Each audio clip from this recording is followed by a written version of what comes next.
नमस्कार, बहुत स्वागत है आपका। जनता की आवाज़ आप देख रहे हैं और मध्य प्रदेश की धरती में पिछले 2-3 दिन बहुत उथल पुथल के रहे हैं। खासतौर से एससी और एसटी को लेकर जिस तरह के मामले सामने आए, चाहे सीधी की घटना हो या शिवपुरी के नरवर की घटना हो, इंसानियत को शर्मसार उसने किया है। जिस तरह से सीधी में हमने देखा कि कैसे एक आदिवासी पर पेशाब कर दिया जाता है और उसके बाद उसका डैमेज कंट्रोल करने की भी कोशिश होती है, और शिवपुरी के नरवर में जो हमने देखा कि 2 दलितों पर अल्पसंख्यकों द्वारा अत्याचार किया जाता है, उनको मल खिलाने की भी बात सामने आती है।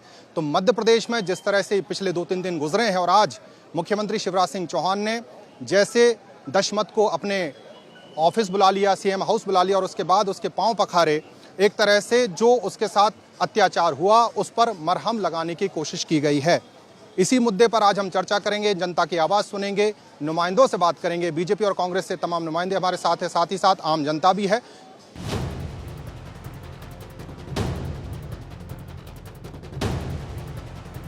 सीधी में टॉयलेट कांड 5 जुलाई आरोपी के घर पर बुलडोजर। 6 जुलाई शिवराज का प्रायश्चित। 3 दिन 3 तस्वीर। ये गरीबों के साथ में किस संवेदना के साथ उनकी सेवा करता हूं, और कोई गड़बड़ करेगा तो उसको कठोरतम सजा मिलेगी।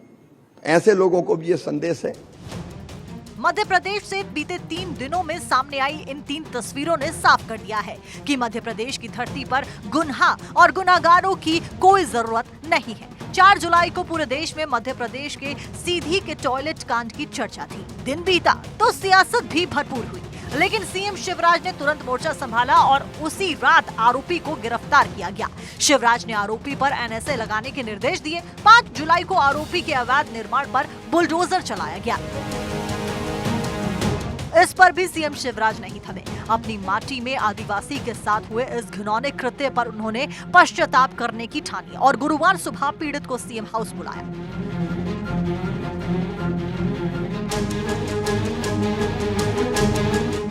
सीएम ने अपने हाथों से पीड़ित के पैर धोए, उसका तिलक और हार से सम्मान किया, उसे शॉल श्रीफल भेंट किया। सीएम ने पीड़ित के हाथों पौधारोपण भी करवाया।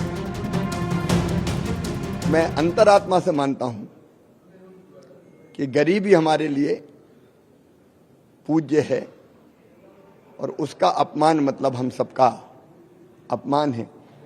मन की व्यथा और पीड़ा कम करने के लिए मैंने आज दशमत को यहां बुलाया। मैंने दशमत के पैर धोए। टॉयलेट कांड पर सरकार सख्त है। 2 दिन में हुई कार्रवाई इसका प्रमाण है। दूसरी तरफ कांग्रेस है कि इस शर्मनाक करतूत की संवेदनशीलता से इतर जमकर सियासत कर रही है। पूर्व सीएम कमलनाथ ने एक मामले पर फैक्ट फाइंडिंग कमेटी बनाई है। 5 सदस्य वाली ये कमेटी मामले की जांच करके 8 जुलाई तक रिपोर्ट सौंपेगी। Bureau report, Bharat 24। भोपाल की चौपाटी पर ये हाल है और शुरुआत करते हैं इस चर्चा की। और शुरू में हम बात करते हैं, मिथुन अहिरवार हमारे साथ हैं कांग्रेस से, क्योंकि विपक्ष ने इस पूरे मुद्दे को पुरजोर तरीके से उठाया। मिथुन जी, जिस तरह से पूरा मामला सामने है, क्या कहेंगे आप? देखिए, सबसे पहले तो मैं आपकी दर्शकों को बताना चाहूँगा कि भारतीय जनता पार्टी का दलितों और आदिवासियों के प्रति जो इग्नोरेंस है, उसका परिणाम ये निकला है कि पिछले 15-17 साल से मध्य प्रदेश जो है आदिवासी अत्याचार में नंबर 1 है। दलितों के साथ यहाँ ऐसी विभत्स घटनाएं की जाती है। कभी उनके मुंह पर पेशाब किया जाता है, कभी भारतीय जनता पार्टी के लोगों के द्वारा उनको 10 फीट गहरे गड्ढे में गड़ा दिया जाता है, कभी उनको ट्रक के पीछे बांध करके घसीटा जाता है जब तक कि उनकी मौत नहीं हो जाती। तो ये भारतीय जनता पार्टी के निर्देशों के द्वारा, भारतीय जनता पार्टी के कार्यकर्ताओं के द्वारा किए जा रहे हैं कृत्य, क्योंकि बेसिकली भारतीय जनता पार्टी आदिवासियों से नफरत करती है, घृणा करती है और समय समय पर अपने इन कृत्यों को सामने अपने कार्यकर्ताओं के माध्यम से रखवाती है। आज भी जिस घटना की जिक्र हो रहा है, भारतीय जनता पार्टी के लोग जिस बात को लेकर के, आज भी मुख्यमंत्री जी ने क्या कहा, उन्होंने कहा कि साहब ये जो आदमी है ये सुदामा है। मतलब वो क्या स्वयं को श्री कृष्ण समझ रहे हैं? आप तो ये बताइए, आपने अगर अपना नाम मामा के रूप में स्थापित करके रखा है और अगर आप इसे सुदामा और श्री कृष्ण का काल बताते हैं, तो पूरी दुनिया जानती है कि श्री कृष्ण के समय में सबसे कुख्यात मामा कौन था और आपके कार्यकाल में यदि ये काम हो रहा है तो आपके निर्देशों पर हो रहा है। मध्य प्रदेश के जो गृह मंत्री हैं, दिन रात उनको सनी लियोनी की याद आती है, दिन रात उनको श्वेता तिवारी की याद आती है, दिन रात उनको महिलाओं के जो कपड़े हैं उनकी चिंता होती है। यदि दलित आदिवासियों की उनको चिंता होती तो शायद आज मध्य प्रदेश में यह शर्मनाक अमानवीय घटना देखने को नहीं मिलती। भारतीय जनता पार्टी के लोगों से पूछिए, जिस न्याय की ये लोग बात कर रहे हैं। पुलिस वाला वो अगर आरोपी थाने में गया तो आरोपी से पहले पीड़ित को गिरफ्तार कर लिया गया। 9 दिन से वो व्यक्ति थाने में है। कांग्रेस पार्टी को उसके लिए धरने पर बैठना पड़ा उसको बचाने के लिए। जब वो पीड़ित जो है उसको आप जैसे मीडिया कर्मी और हमारे दबाव के बाद गिरफ्तार किया जाता तो पुलिस उसकी पीठ थपथपा रही है। जो है वकील उसके फर्जी नोटरी बना रहे हैं। इन लोगों के ऊपर क्या कार्रवाई की? और भारतीय जनता पार्टी के वो लोग जो कहते हैं हम तो ठोकों की राजनीति करते हैं, मैं पूछना चाहता हूं भारतीय जनता पार्टी के लोगों में साहस हो तो बताएं, क्या इस व्यक्ति को ठोक दिया जाएगा? इस बात का जवाब दीजिए। तो मिथुन का गुस्सा है और मिथुन अपनी तरह से बात रखते हैं। गीत धीर भी मेरे साथ हैं, दर्शन जी साथ हैं। सबसे पहले गीत आपसे, जिस तरह के आरोप लगाए गए, जो घटना हुई शर्मसार करने वाली घटना थी, लेकिन डैमेज कंट्रोल करने की कोशिश भी की, क्या कहेंगे आप? देखिए, डैमेज कंट्रोल की बात नहीं है। जो घटना थी निश्चित रूप से शर्मसार करने वाली थी और वो जो व्यक्ति है उसके ऊपर कड़ाई से कार्रवाई भी की गई, बुलडोजर भी चलाया गया, न्यायिक प्रक्रिया ने अपना काम भी किया। लेकिन आप ये भी देखिए कि प्रदेश के जो संवेदनशील मुख्यमंत्री हैं उन्होंने जो अपना आचरण दिखाया है, नर सेवा नारायण सेवा जिसको हम कहते हैं, प्रत्येक व्यक्ति में भगवान बसता है, ये हम कहते हैं, उन्होंने कर दिखाया। उस व्यक्ति जिसके साथ में दशमत जी जिनके साथ में कृत्य हुआ था, उनका आदर सम्मान से पैर धोके चरण धोके उनके जो है शिवराज जी ने आदर सम्मान दिया उनको, उनके साथ आज पौधारोपण भी किया। लेकिन निश्चित रूप से मध्य प्रदेश की जो सरकार है वो इस प्रकार के गंभीर विषयों पे बहुत कड़ाई से कार्रवाई करती है और इस प्रकार के कृत्य कभी मध्य प्रदेश की धरती पे बर्दाश्त नहीं किए जाएंगे। कांग्रेस केवल जनता के बीच में जाकर जनता को बरगलाने का काम करती। क्यों नहीं बोलते वो आर रमेश के बारे में, जो बोलते थे कि महिलाओं के साथ जब रेप हो रहा हो तो लेट के मजे लेने चाहिए, वहां लड़कियों लड़ सकती हूँ कि नारा देने वाली प्रियंका जी कहाँ चली जाती हैं? वो टेलर को क्यों भूल जाते हैं हम राजस्थान में, जहां पर रेड कारपेट बिछाए जा रहे थे राहुल गांधी जी के आने के लिए? तो ये जो कांग्रेस का कृत्य केवल जनता को बरगलाने का कृत्य है, क्योंकि यहाँ पर देखिए 9/11 उस व्यक्ति की मोटरसाइकिल का नंबर मिला था जो पेड नंबर था। इस प्रकार का आचरण कांग्रेस के लोग ही कर सकते हैं। भारतीय जनता पार्टी धर्म की तुष्टीकरण की राजनीति कभी नहीं करती है, खास करके विशेष रूप से जब बात आती है पिछड़ा वर्ग की, अनुसूचित जाति जनजाति या आदिवासी वर्ग की, तो इस वर्ग को कांग्रेस ने हमेशा से वोट बैंक समझा है। खुद स्वयं राजीव गांधी कहते थे जब हम 1 रुपया डालते हैं तो सिर्फ 80 पैसे 90 पैसे पहुंचता है, और हमने तो सब पूरा जो आचरण है देश का पूरा पैसा जो मिलता है वो उस तक के पहुंचे, पूरी तरीके से न्याय हो पाए, कोई गलत कृत्य ना हो पाए, न्याय हो पाए। धीर जी आप कह रहे हैं न्याय हो पाए, उस तक चीजें पहुंचे, वहां तक ठीक है। लेकिन जो तस्वीर हमने देखी, उस तस्वीर पे और लोगों को भी हम इसमें शामिल कर लेते हैं। आप किसान नेता भी हैं, जिस तरह से ये सब हो रहा है ग्रामीण परिवेश में आप देख रहे हैं, क्या कहेंगे? आज निश्चित तौर पर मैं तो धन्यवाद देता हूं माननीय मुख्यमंत्री जी का, जिन्होंने इस पूरे प्रजातंत्र का सही चित्र यदि किसी ने इन 70 सालों में दिखाने का काम किया है तो माननीय मुख्यमंत्री शिवराज सिंह जी चौहान ने किया है। और निश्चित तौर पर हम केवल मलह लगाने का काम नहीं कर रहे, हमारी मानसिकता भी इस ओर है। कांग्रेस ने केवल दलितों और शोषितों के नाम की राजनीति करने का काम किया है, लेकिन हमने उनको न्याय दिलाने का काम। और जहां तक बात आ रही, ये बुलडोजर की बात जब सामने आई है, पहली बार एक दिन में इस प्रकार की कार्रवाई। कांग्रेस के अतीत यदि हम देखें तो पहले तो अत्याचार का ही जमाना था, डिस्क्रिमिनेट इतना बढ़ चढ़ के हुआ करता था, प्रजातंत्र का गला घोंटने का काम किसी ने किया है तो कांग्रेस ने किया। संविधान को अपने बलबूते पर कब्जे में करने का काम किसी ने किया था, इंदिरा जी से लेकर इनके तानाशाही शासकों ने किया है, लेकिन प्रजातंत्र को लागू करने का काम किया है तो भारतीय जनता पार्टी ने किया है। और ये नरवर के ऊपर क्यों इनके मुंह से बोल नहीं फूट रहे हैं? क्यों ये जो मुस्लिम तुष्टीकरण की नीति जो खेलती कांग्रेस, क्यों ये वो बात नहीं बोल रहे हैं? हम तो यहाँ तो चाहे वो मुस्लिम हो, चाहे हिंदू हो, चाहे आदिवासी हो, दलित हो, सबके लिए एक संविधान। यदि जो गलती करेगा तो उसको दंडित किया जाएगा। और ये सिद्ध करके भारतीय जनता पार्टी की सरकार ने विगत 2 दिन के जो घटनाक्रम उसमें दिखाया है, और आगे भी आज जिस सम्मान को स्थापित करने का काम माननीय मुख्यमंत्री जी ने किया है, निश्चित तौर पर ये पूरी देश की राजनीति में बदलाव लाएगा। और अब देखने का दृष्टिकोण बदलेगा, और जो राजा का या जो प्रजातंत्र में मुख्यमंत्री प्रधानमंत्री जो राजा का रूप हम मान सकते हैं उनको, वो उन्होंने यथार्थ रूप उन्होंने स्थापित किया है। इसके लिए मैं उनको धन्यवाद देता हूँ।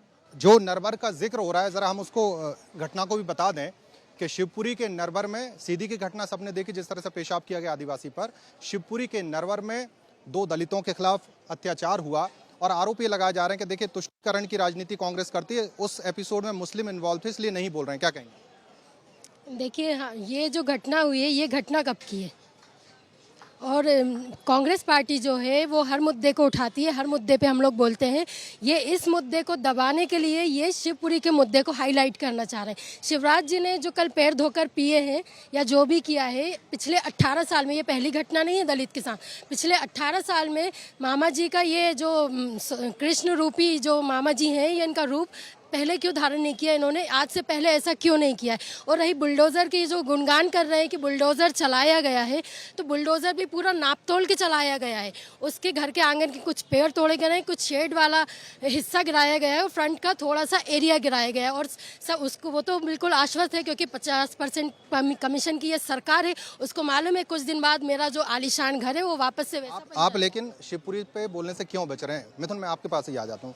शिवपुरी की घटना को लेकर दलितों पर भी अत्याचार हो, क्योंकि मुस्लिम वहां पर आरोपी हैं, तो कांग्रेस बहुत डरे डरे बोल रही है। देखिए, कोई डर की बात ही नहीं है, लेकिन भारतीय जनता पार्टी की मानसिकता को आप देखिए। 2 घटनाएं हुई, उसमें 4 समुदाय के लोग थे, 3 समुदाय के इनने नाम ले लिए। इनसे पूछिए चौथा समुदाय कौन सा है, किस व्यक्ति ने पेशाब किया, उसका समुदाय क्या है। हमने तो कहा अनुसूचित जाति ये कंबाइन एक ग्रुप होता है जातियों का, अनुसूचित जनजाति कंबाइन ग्रुप होता है एक जातियों का। शिवपुरी में जो घटना हुई उसका खुलासा वीडी शर्मा जी ने प्रदेश अध्यक्ष रहते हुए किया। मुख्यमंत्री जी ने अभी तक उस पर कोई बयान क्यों नहीं दिया? कहाँ है आपके गृह मंत्री, उनको जानकारी क्यों नहीं थी? इस बात का जवाब भाजपा दे। और यदि आप शिवपुरी में इन्वॉल्व जिन लोगों ने घटना की उनके धर्म और जाति का नाम ले रहे हैं, तो जिसने पेशाब की उसका भी जरा एक बार जाति बता दीजिए, मान जाएंगे आपको। तो देखिए, यहाँ पर जातिगत और धर्म की राजनीति आ रही है, लेकिन जो हुआ, जो लगातार भारत 24 कह रहा है कि बहुत अमानवीय कृत हुआ, कुछ युवाओं को इन्वॉल्व इसमें हम कर लेते हैं, यूथ कांग्रेस से जुड़े यानी स्वयं से जुड़े लोग हैं।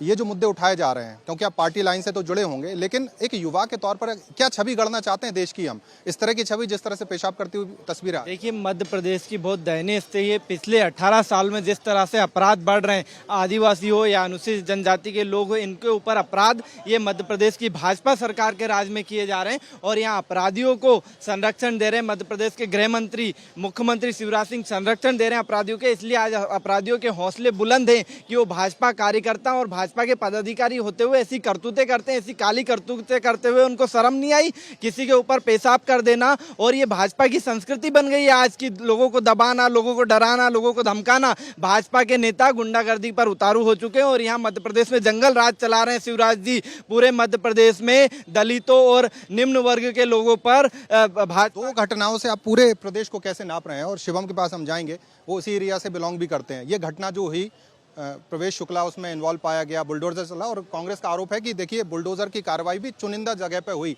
यानी सांकेतिक ज्यादा थी, कार्रवाई कम थी। देखिए, कांग्रेस पार्टी का चरित्र रहा है सदैव गिद्ध की भांति राजनीति करने का। यह लोग चिता की आग पर भी अपनी राजनीतिक रोटियों को सेकने में कहीं से गुरेज करते हुए आपको नजर नहीं आएंगे। समझने योग्य बात यह है कि मध्य प्रदेश की सरकार इन सभी विषयों पर अतिशय संवेदनशील है। शिवपुरी की घटना हो, सीधी की घटना हो, उसमें हमने धर्म के आधार पर, जाति के आधार पर कोई विभेद नहीं किया। दोनों ही जो घटनाएं हैं उसमें जो भी दोषी हैं उनके घर पर बुलडोजर चलाने का काम हमारी सरकार ने किया है और यह कार्य भी पूरे कानूनी प्रक्रिया विधि सम्मत तरीके से किया गया। आप कांग्रेस की सरकार के दौरान मैं आपको 2 बहुत महत्वपूर्ण प्रकरण याद दिलाना चाहूंगा। एक सरला मिश्रा हत्याकांड हुआ था दिग्विजय सिंह की सरकार में। उस वक्त क्या इनकी सरकार ने संवेदनशीलता दिखाते हुए जो भी पीड़ित थे उनके साथ न्याय करने का काम किया था? आप इस प्रकार की घटना को नहीं पाएंगे। इसके अतिरिक्त भी इन्हीं की सरकार के दौरान इनके एक अपने मंत्री के ऊपर आरोप लगा करके एक महिला ने इसी भोपाल में आत्महत्या कर ली थी। तब क्या इनकी सरकार ने कार्रवाई करने का काम किया था? कांग्रेस पार्टी इस प्रकार से मात्र राजनीति करना चाह रही है। सीधी की घटना ने दिखा दिया है कि आज मुख्यमंत्री आदिवासी वर्ग के लिए कितनी संवेदनशीलता के साथ सोचते हैं। वह पेशा कानून जो आदिवासियों को जल, जंगल और जमीन का अधिकार देता है, उसको इनकी सरकार ने अपने 75 वर्षों के कार्यकाल में लागू क्यों नहीं किया? क्यों आदिवासियों को उनके मूलभूत अधिकार से वंचित रखा गया? आपने पैसा कानून लागू कर दिया, लेकिन पैसा कानून और पेशाब में अंतर है। मैं आपके पास आ रहा हूँ, आपके पास आ रहा हूँ। जिस तरह से आरोप लगाए जा रहे हैं और दिग्विजय सिंह के कार्यकाल को याद किया जा रहा है, उसको लेकर क्या कहेंगे? तमाम तरह की सरला की बात कर रहे हैं और भी एपिसोड्स हुए। ये कह रहे हैं कि देखिए न्याय वहाँ चुन चुन के होता था, ये सामूहिक न्याय की बात कर रहे हैं। मैं ये पूछना चाहता हूं साथियों से, 18 वर्ष हो गए आपकी सरकार को, क्या आप बस दिग्विजय सिंह जी की बात करते रहेंगे? आप बताइए, आपने क्या किया है? दलितों के साथ आपने क्या किया? आदिवासियों के साथ क्या किया? अभी विगत दिनों का आपको पता होगा, सुर्खी विधानसभा क्षेत्र में प्रधानमंत्री आवास योजना के अंतर्गत बनाए हुए मकानों को इनने तोड़ दिया गया। बरसात में दलित करा रहे थे, रो रहे थे वहां पर। इनको सुध नहीं आती दलितों की, ये केवल वोट बैंक की तरह इनका उपयोग करते हैं और ये इतनी निंदनीय भयानक घटना है। आप बताइए, मैं पूछना चाहता हूं हमारे प्रिय मित्रों से कि ये घटना कब की है, ये बता दें मुझको। ये बताइए, दलित वहां पर रो रहा है और सबसे पहले उसको अरेस्ट किया जा रहा है, जिसने नोटरी बनाई, जिससे लिखवाया गया, उसको क्यों नहीं पकड़ रही जाकर वहां पर? हमें बताइए, केवल ये नोटंकी करते जो कार्रवाई हुई, बुलडोजर की कार्रवाई हो या आज जो सीएम साहब ने सम्मान देने की कोशिश की, क्या उससे संतुष्ट नहीं है आप? संतुष्ट हम तब होंगे कि इनके दिल में आदिवासियों के प्रति सम्मान होने, केवल दिखावा करते हैं ये लोग। जिस प्रकार से इनने विगत दिनों, आपको पता होगा, संसद भवन का जो उद्घाटन, ये नाटक करते हैं, हमने राष्ट्रपति बनाया, हमारे राष्ट्रपति जी से उद्घाटन क्यों नहीं करवाया? इसी प्रकार से केंद्र में भी यही करते हैं और राज्य में भी यही करते हैं ये लोग, केवल ढकोसला और नौटंकी और नाटक करते हैं केवल। ये देखिए, बड़ा आरोप लगा रहे हैं और नौटंकी और नाटक की बात कर रहे हैं। धीर जी, आप ही बता दीजिए, जिस तरह से किया, ड्रामा था, स्टेज सेट था, ये वास्तव में ये संस्कार भी है और मन में दर्द था, जैसे सीएम कह रहे हैं? देखिए, निश्चित रूप से आदिवासी वर्ग की जब बात आती है तो भारतीय जनता पार्टी बहुत संवेदनशीलता रखती है हर वर्ग के साथ में, और खास करके आदिवासी वर्ग, जिसके लिए हमने डोर टू डोर राशन योजना हो, चाहे पवन पुत्र ऑटो रिक्शा योजना हो, चाहे हमारे इस वर्ग के लिए जो शिक्षा के क्षेत्र में हम कार्य कर सकते हैं, अनेकों कार्य हैं। लेकिन मेरे कांग्रेस के भाई एक योजना बता सकते हैं, और ये योजना मैं आज की नहीं पूछ रहा हूँ, ये नेहरू जी के ज़माने से इंदिरा गांधी, और इंदिरा गांधी के ज़माने से राजीव गांधी, और आज जो नेहरू परिवार के फिर जो लोग आ रहे हैं, क्या उनके समय में भी क्या एक योजना निकाल पाए? केवल और केवल तुष्टीकरण की राजनीति, केवल और केवल धर्म के बीच में लोगों को बांटने की राजनीति कांग्रेस ने की है। और हम जो कार्य कर रहे हैं वो जनता की सेवा के रूप में कर रहे हैं। हम कोई राजा नहीं है, हम सेवक हैं, जनता के सेवक के रूप में अपने आप को प्रधानमंत्री जी मानते हैं, हमारे मुख्यमंत्री जी मानते हैं। और आज जो आचरण प्रधानमंत्री जी के बाद में मुख्यमंत्री जी ने भी जो दिखाया है, एक व्यक्ति के पीछे, खास करके जो आदिवासी वर्ग से आता है, जिसके साथ में शोषण हुआ था, निश्चित रूप से अब तो हर वर्ग को मानना चाहिए कि हम समान दृष्टिकोण रखते हैं। कांग्रेस का काम केवल और केवल तोड़ने का क्यों रह गया है? क्यों ये संतुष्ट नहीं हो सकते? देखिए, हमने कार्रवाई करी, जैसे ही विषय संज्ञान में आता है, कोई भी विषय हो, हमने हमेशा से जनता को समान दृष्टिकोण से देखा है। किसी भी वर्ग, किसी भी जाति, किसी भी समुदाय से व्यक्ति आता हो, हमने उसको तुष्टीकरण की राजनीति के तरीके से नहीं देखा। हमने हर एक वर्ग का कल्याण किया है। चाहे आप कल्याण की बात कर रहे हैं, लेकिन ये बात भी सही है कि जिस तरह से सीधी का मामला सामने आता है, उसके तुरंत बाद प्रेस कॉन्फ्रेंस जो होती है वो शिवपुरी को लेकर होती है, नरहर को लेकर होती है, जो कि 2 दिन पहले से वीडियो वायरल था। 2 दिन तक सरकार और प्रशासन और या कहे बीजेपी शांत रही। नहीं, ऐसा बिल्कुल भी नहीं है। जैसे ही आया उसको संज्ञान लिया। दूसरी बात मैं बता दूं, इन घटनाओं को करवाने वाले कौन है? उत्प्रेरक का काम कौन करते हैं? हमारे यहाँ ऐसे राजनेता हैं जो उत्प्रेरक का काम करते हैं, और वो राजनेता हैं राहुल गांधी। अभी आपने अग्निवीर योजना देखा, अग्निपथ योजना जो लॉन्च हुई, उसमें जो अग्निवीर बने, उसमें जब अग्निवीर का विरोध किया जा रहा था तो राहुल गांधी जी ने स्वयं कहा, खुलेआम बोले, युवाओं को देश को जलाना चाहिए। उनके एक विधायक भी कहने लगे अग्निपथ जो है खून से लथपथ हो जाए। वो झारखंड के विधायक हैं, कांग्रेस के विधायक। इसी